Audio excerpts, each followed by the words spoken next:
the media that we have three big global companies that we are negotiating to put up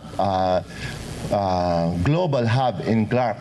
And today we are very proud to announce that they have already signed actual contracts with us. So we have FedEx, which will make Clark their regional hub, no? And this is in sync with our Clark expansion project, which is part of the Luzon Economic Corridor, as well as UPS. And there's another one which will be also finalized this month. But I'm ready to announce it's about Lufthansa. No, today they visited Clark International Airport, and they are asking us to reserve a space for them to build hangars to accommodate A380. No?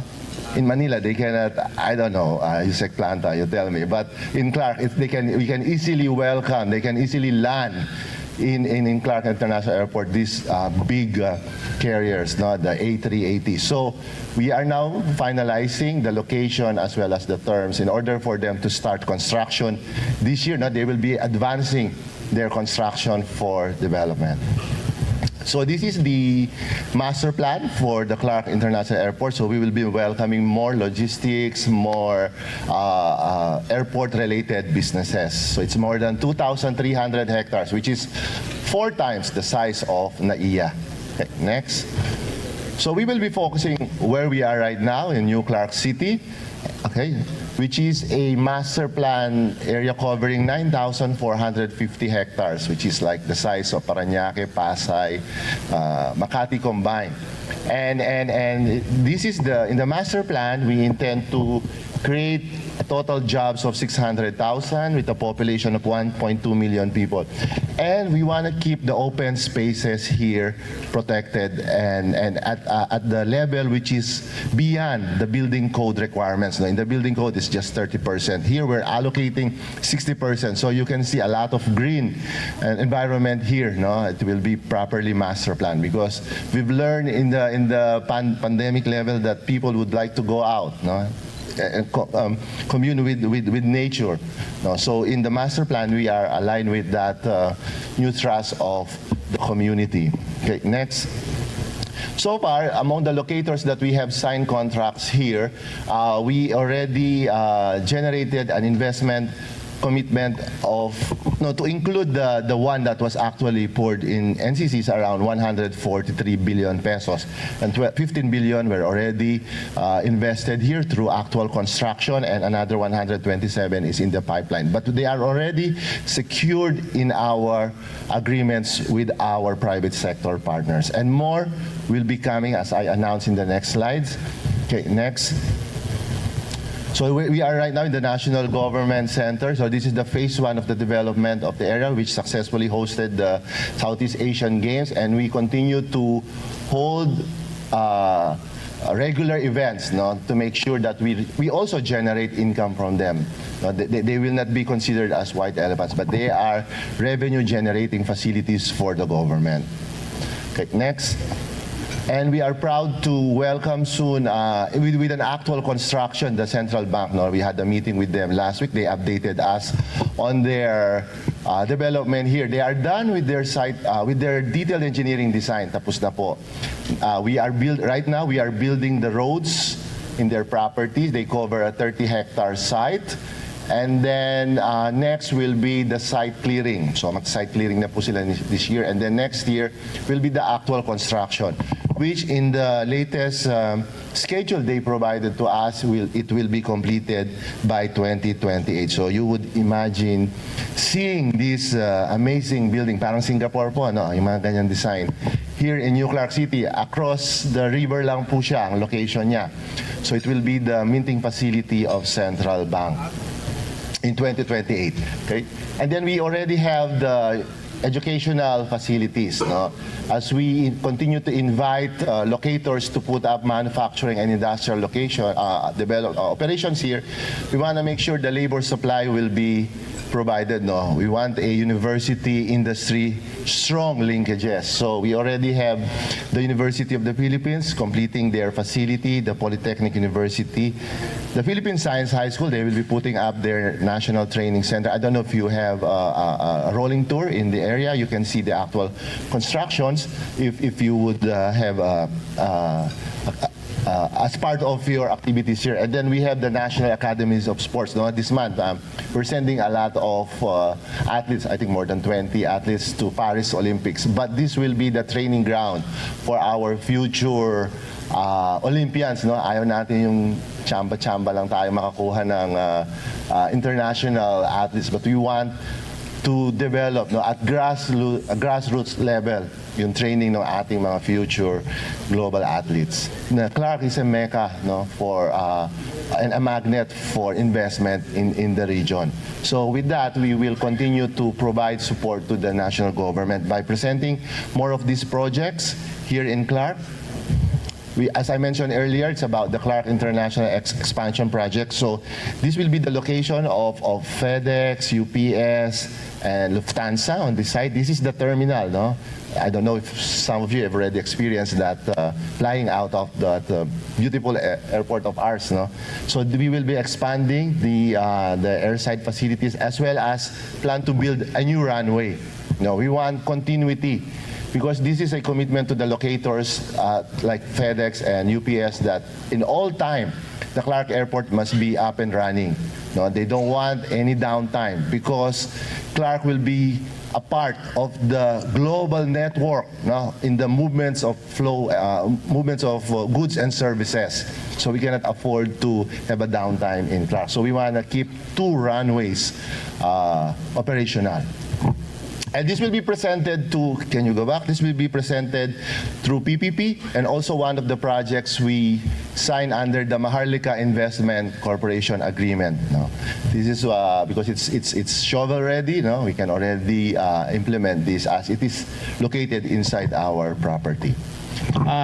Presenting now the 4 projects which we think we are contributing to the program of the BBM administration. First on our list is the Clark Multi-Specialty Medical Center. It is envisioned to be a world-class medical facility that will be put up on a 5.7-hectare property inside the Clark Freeport zone. It will consist of a pediatric, renal, cardiovascular, and oncology medical facilities. This project is a collaboration among the following: the Department of Health, Philippine Amusement and Gaming Corporation, or the PAGCOR, Bloomberry Cultural Foundation Incorporated, the BCDA, or the Bases Conversion Authority, Department of Public Works, and the provincial government of Pampanga, including the Clark Development Corporation, of course. The construction of the healthcare facility is in support of the present administration thrust to provide accessible, quality, and specialized healthcare to the Filipino people, especially those residing in Region 1, 2, and 3. The groundbreaking activity was actually done last July 10, or 2 days ago, with the First Lady, Madam Luisa Ordeneta Marcos, as the guest of honor. The first 3 buildings, that is the Pediatric Center, Renal Care, and the Medical Arts Building, are expected to be completed in the first quarter of 2026. The conceptual design for all of this facility were prepared by Archeon Architects. The total funding requirement for this project is 12 billion. Initially, the Pediatric Center will be funded by a donation of 1 billion pesos by the Bloomberry Foundation. Next on the list, which is the rental care, will be funded under the GAA and be implemented by the PWH. And the third building, the medical arts facility or medical arts center building, will be funded solely by the Clark Development Corporation. The pediatric center is now ongoing construction. It started on June 1st, 2024, and it will be completed in 2026. For the medical arts building, this will be completed also on year 2026. It will be funded solely by CDC at a cost of 985 million. For the next project, the Cultural and Convention Center, primarily involves the construction of a 10,000 capacity convention center anchored by a performance and lyrics theater that aims to centralize and enhance Clark's potential as a venue of various performances and exhibition. This project is in collaboration with the Cultural Center of the Philippines. Next project is the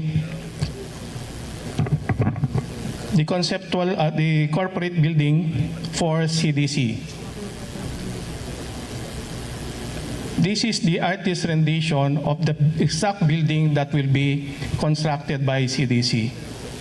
It is a result of a design competition done this month, and the winning artist or winning architect that did this is architect Noriel Estipular. 5 well-known architectural firms submitted their entries. One is Makati Development Corporation. 2 is Urban Designs International. The third is Barchan, and the fourth is Espina and Espina Architects. Among the finalists, the work of architect Noriel Estipular emerged as the best and awarded as the winner of the design competition. The iconic conceptual design will be used as the basis for the procurement of the design and build services for the same project. The state-of-the-art CDC corporate building will enhance the operation of the corporation by consolidating the groups. The Part A 10066, we are building now a new building so that we can free up these 4 Century L buildings, and we will be converting them in something that best used for these facilities. The estimated cost for this facility is 2.8 billion pesos, and this will be funded solely again by CDC. The fourth legacy projects that we have presented to the Office of the Executive Secretary is the National Museum of the Philippines, Clark. It is a world-class museum facility that will highlight the natural and cultural heritage of Central Luzon, including the rich history of Clark. The former Clark Air Base Hospital was identified as the official site for the NMP's Regional Museum and Satellite Offices. The facility will boost tourism activity in the region in the Freeport. This former Clark Air Base Hospital is the 13th Air Force Regional Medical Center. This facility was built in the 1960s, and the project is a welcome development in the Freeport as it complements CDC's vision for Clark. The National Museum back office, warehouse, as well as the planetarium. The architectural framework of the old structural buildings goes well with the plan of the National Museum. Aside from showcasing the region history, arts, and culture, the National Museum in Clark is also set to feature natural history, anthropology, archaeology. It will also include educational, cultural, scientific, entertainment, and tourism activities. Concurrently, the facility will serve as off-site location for NFP's central offices, national collection repositories, research, training, technical, logistical operations, among others. The project is estimated to be completed in 2026. In addition to the Luzon Economic Corridor, I am likewise pleased to share the following investments and expansion projects by our locators and the critical housing project for our workforce under the leadership of President Ferdinand Marcos Jr. The Cerberus Hyundai Agreement or Project. Another recent development in the Freeport is the partnership between Cerberus and Hyundai Shipbuilding to restart the shipbuilding industry in the Freeport. This latest partnership will once again put the Freeport and the country into the list of top shipbuilding nations and, more importantly, create thousands of new job opportunities for our countrymen. The Sanyo Denki, as a testament to Subic Bay Freeport Zone's conducive business environment, expansion projects have been launched by various companies. This slide shows 2.5 billion peso expansion of Sanyo Denki Philippines Incorporated, the NIDEC Subic. Another key project is the recent 4.2 billion expansion of manufacturing company NIDEC Subic, which will open up 5,000 more job opportunities. Pambansang Pabahay Partnership. In support of our commitment to uplift the lives of our workforce, recently we signed a memorandum of understanding with the Department of Human Settlements and Urban Development, which we call DSUD, for the development of a housing project for employees at the Subic Bay Freeport Zone. This is under the President Marcos Jr.'s Pambansang Pabahay para sa Pilipino, the 4PH program. The Port of Subic Bay, as the only free port zone in the country with a multimodal logistics capability, that is, with an airport and port facilities, nowhere in the country will you find a collection of world-class terminals inside a secured, sheltered free port zone. So what makes our port special? In terms of port infrastructure, we pride ourselves on having one of the most robust collection of world-class terminals and facilities in one secured area. As you can see, inside this protected shelter cove, we can service almost all types of cargo ships, ranging from, this is actually very large crude or containers vessels, and Balimax class vessels at anchorage to handle Handymax and Panamax vessels in our dedicated terminals. Subic Bay projects. Realizing our role in the country's supply chain landscape, we are now gearing towards modernizing our ports to promote efficiency.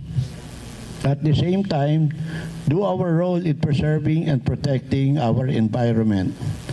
On top of our list is our initiative to become the first Philippine port equipped with shore power connection for ships. By 2028, we look to complete the project and deploy the shore power facility that looks to reduce the air pollution from ships by 95%. The project cost more or less is about 250 million pesos. Logistic facility for trucking services to ensure that growth in cargo will not lead to road congestion. We are now in the process of constructing a state-of-the-art truck holding area in our Tipo area. The project will include automated gates, optical plate scanners, and amenities for truck drivers and clients. More or less, the project will cost around 100 million pesos and will be completed by 2028. Housing and dormitories. In addition to socialized housing, we are also looking into building dormitories for our Freeport workers. These dormitories will be built close to the industrial centers and technoparks, translating into savings for companies and workers, while at the same time reducing the number of cars and commuters on our roads. The project cost is around 960 million pesos and will be again completed by 2028. Smart City Project.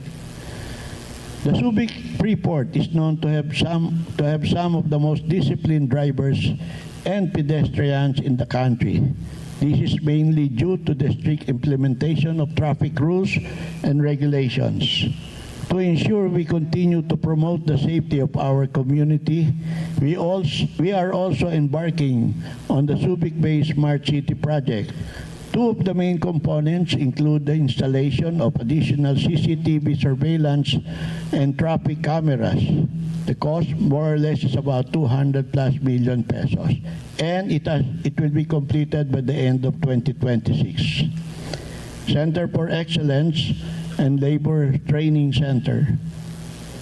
To ensure the sustainability of our industries, we understand that we need to continue to develop the competencies and talents of our workforce, a workforce capable of adapting and providing the needs of our vast industries. Relative to this, we are now constructing the SBMA Center for Excellence, or our own labor training facility. The facility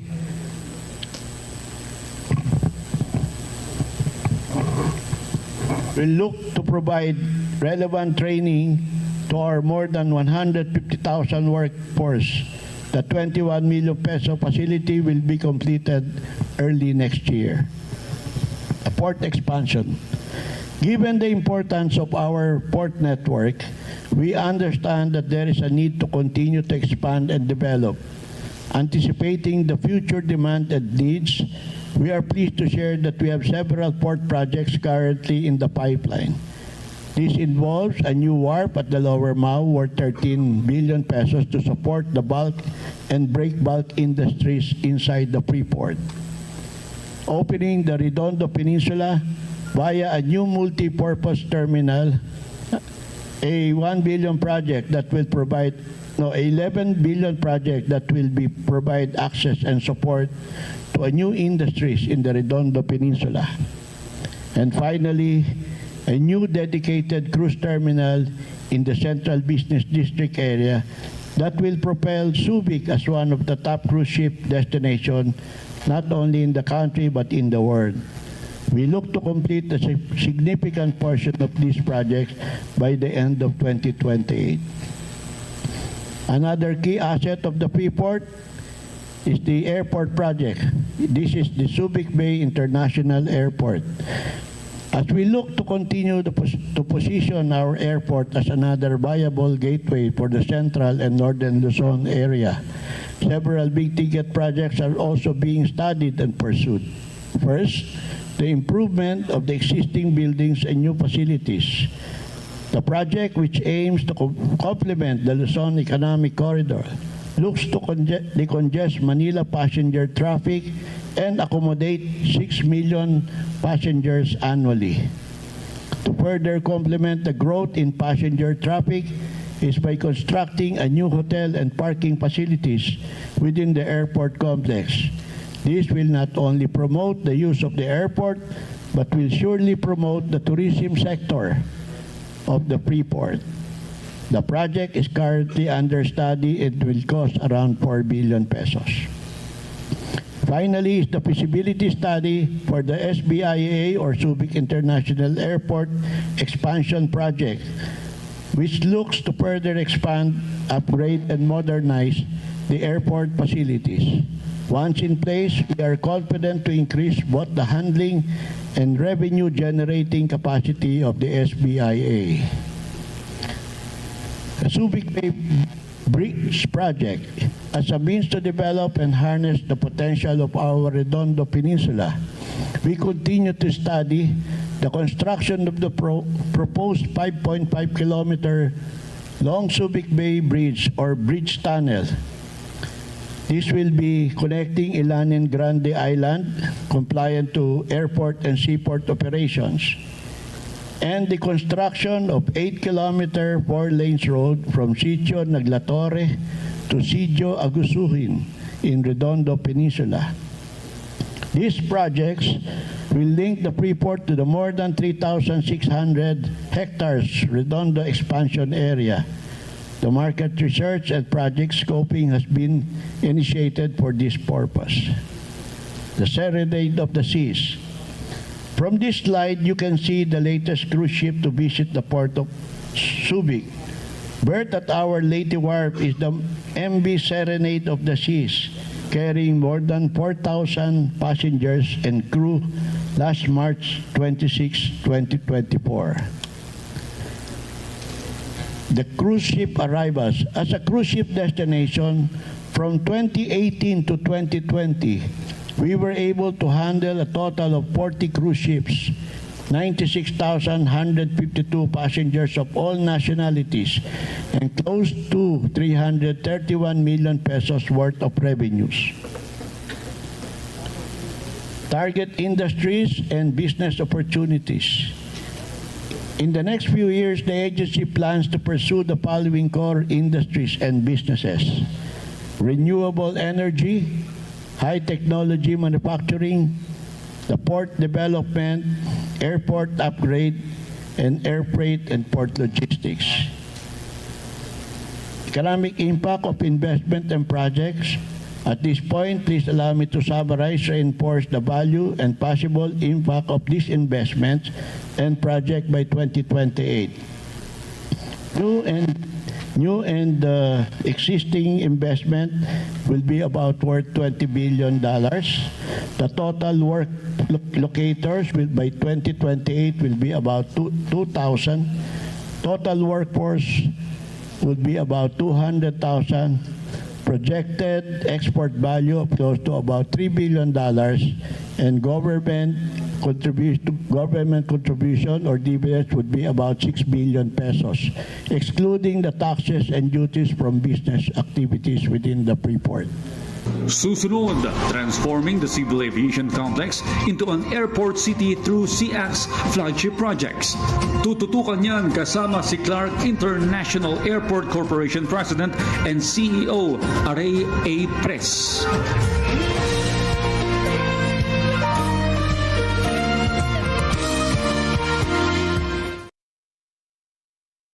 PTV Consumer Watch, bantay presyo sa gasolina.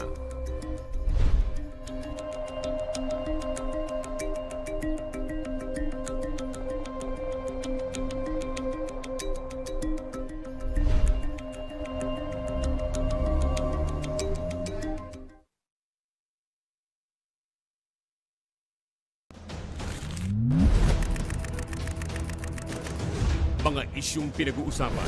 They claim the area to be their territory. At doon po talaga tayo hindi papayag. Talagang may increased cyber attacks and cyber criminal activities worldwide. These are billion-dollar criminal activities. Sindikato ito eh. Matapang na hinaharap in person. Pakita talagang may na behind bars talaga na illegal recruiter, no? Mga paninindigan para sa taong bayan. Gusto ko yung community na talagang isasalita ng totoo, hindi natatakot. They feel protected. Walang masama sa band-aid solution as long as may long-term solution. Mga makabulahang diskusyon. Nag-aaksaya ng panahon na naman, yung mga senador, mayroong signature gathering, pero wala pang petition. Pag walang petition, wala pang yan. Yan ang samon ko sa kanila. If you can copy, or at least kung mahihigitan nyo yung ginagawa ko, di tsaka kayo dumaldal. May malasakit para sa kinabukasan ng bawat mamamayang Pilipino. So we're building many modern hospitals, access sa healthcare na affordable at mabilis at may kalidad. Ma-improve yung travel experience ng ating mga mananakay dito sa Metro Manila. No? Yung science and technology will cause economic and social development for our people and our country. Tungo sa isang bagong Pilipinas. And our mandate is to protect the people and to serve our country, secure our sovereignty and our sovereign rights. Government will do all it can to make sure that an OFW's journey is an inspirational journey for all time. Let's do our job with honesty and integrity.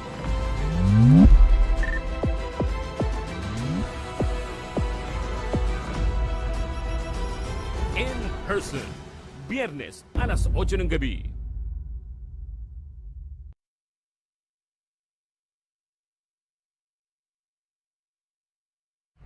Health Watch, alertong pangkalusugan. Mga paalalang pangkalusugan laban sa leptospirosis.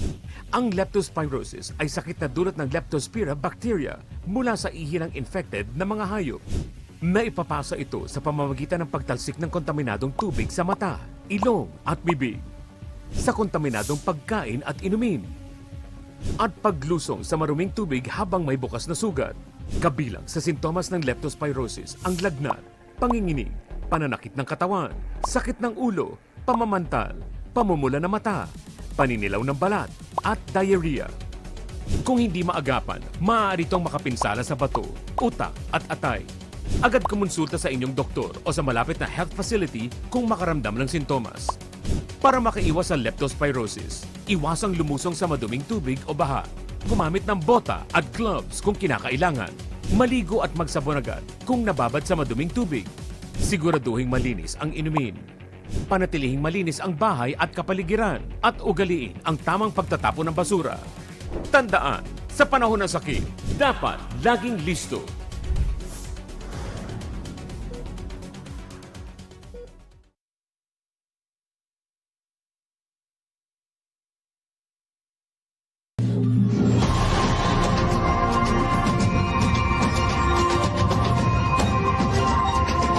Matapos mailatag ang SBMA Freeport projects, ngayon naman ating siyasatin ang mga inisyatiba at nakaplanong flagship projects ng Clark International Airport Corporation kasama si President and CEO Aray A. Perez.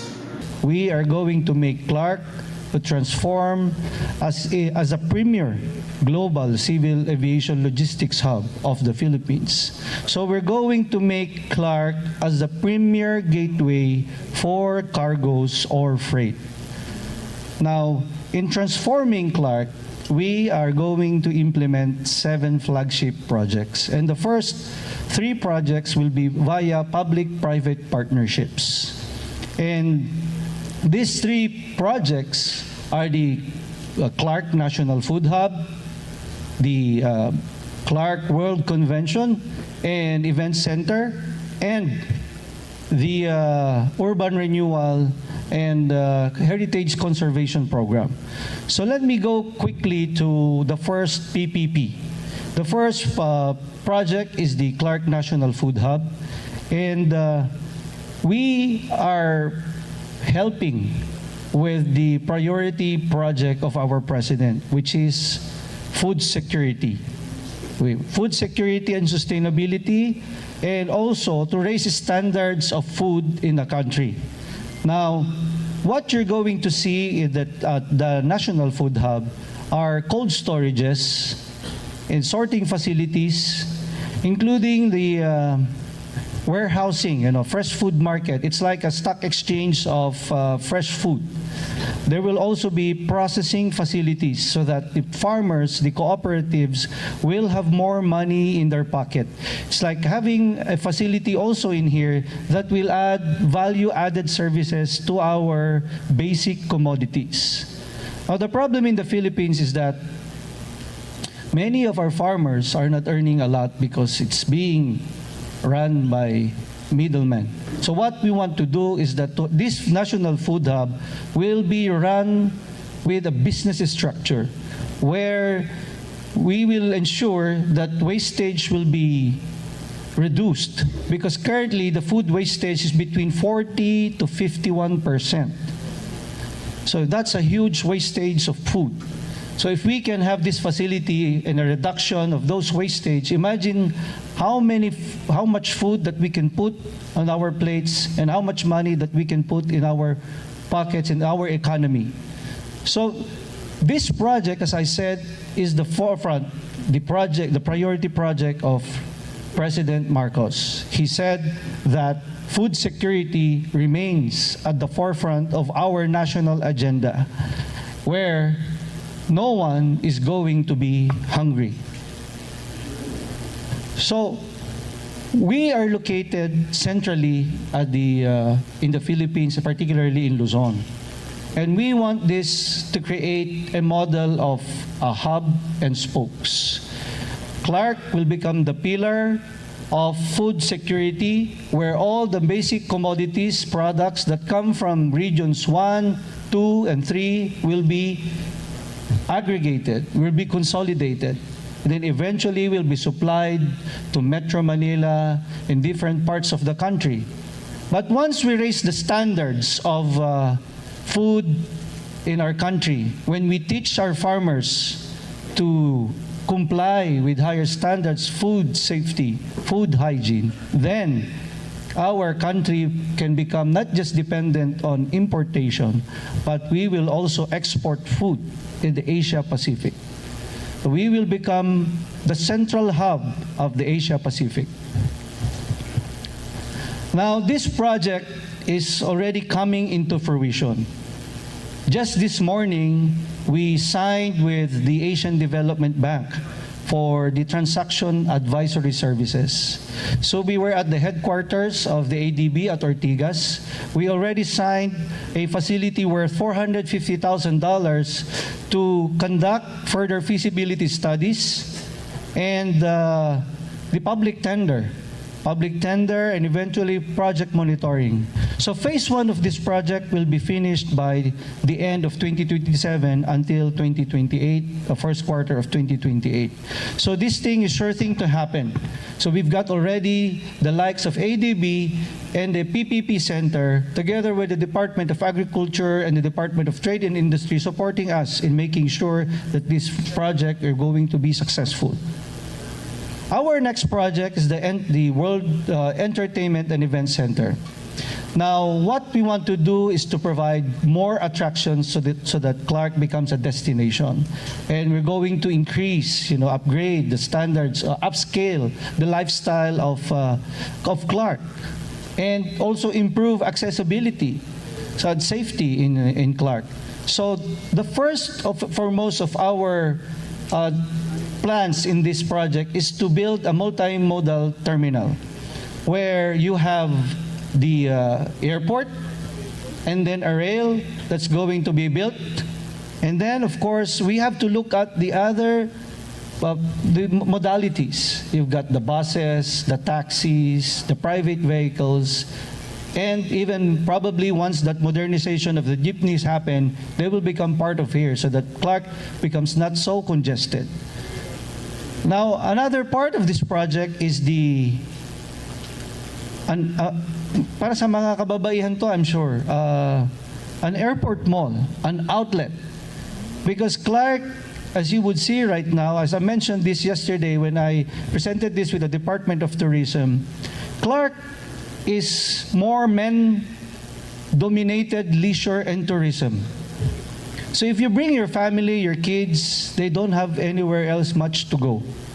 So what we envision to do is to have more facilities for the families. So that's what we're going to build in this entertainment center. That's the advocacy. And finally, in this project, we want to be able to host, major international events, professional sports, and bigger concerts like Coldplay or Taylor Swift. Right? And we will be Taylor Swift ready by 2028 by building that arena. So imagine when you go here, you come from Manila, you ride the train, you bring your own car, there's multimodal terminal, or your relatives from Singapore, Hong Kong, or wherever, they can fly through Clark. So imagine that the vision is to really support the growth of Clark and support the growth of the airport. Now, Clark needs also some rejuvenation, particularly in our area, the Clark Civil Aviation Complex. So we need to have an urban renewal. We need to preserve heritage. So what we are envisioning to have is to make Clark as a more vibrant area, a more vibrant place. Let's put more colors beyond green, gray, and brown.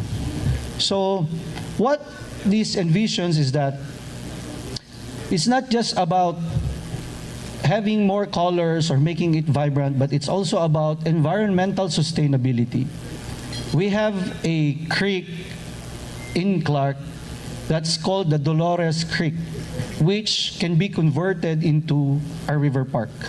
And that river park stretches to 7 kilometers. That 7 kilometers can be used to harness storm water, rainwater, that can be used to supply the locators, these heavy guzzling industries that eat a lot of water, golf courses, these manufacturing industries that require more water, so that during these rainy seasons, we can harvest water and let's use this water and then make the aquifers, the ground table, rest.